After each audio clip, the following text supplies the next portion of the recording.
Gaya katulad ng laruan, mga gamit sa paaralan, at gamit sa bahay.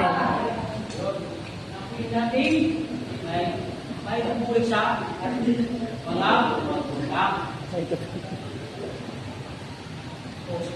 Bilang isang bata, paano natin maipapakita ang pagiging masinop natin? Bilang isang bata, paano natin maipapakita ang pagiging masinop natin? So, makita na? Yung mga sinabi natin kanina, no? Pagkakaroon ng tamang disiplina.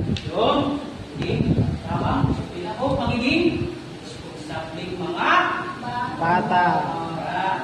Pagiging responsabling mga bata. At marunong tayo Tipid. ipin o Ipon. pahalaga. Pahalaga. Bagay na mayroon Tayo. So, bakit kailangan natin maging responsable at marunong tayo palaga sa mga bagay na mayroon tayo? Ulitin ko ang tanong sa inyo.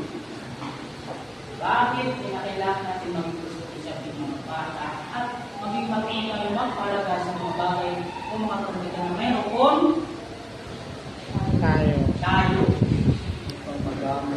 Pero po, ipon sa kulturo. Tama si Juban. Sabi ni Juban, mahalaga sa atin na marunong tayo magpalaga at maging responsable na bata.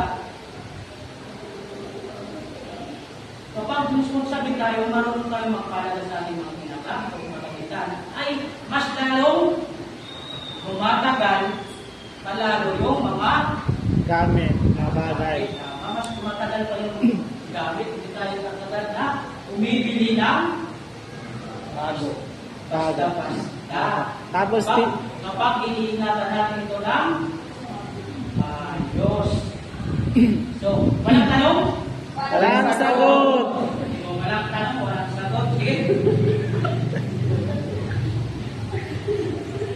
Mayroon akong inandang gawain. Sa buong klase ay atin ko sa dalawang Pangkat. Count. 1.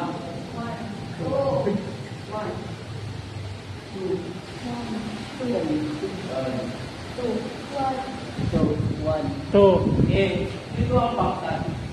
1. Dito ang pangkat. 2. Sino dito ang pangkat? Kami. Dito ang pangkat. Dito ang pangkat. 2. So, yung dito naman.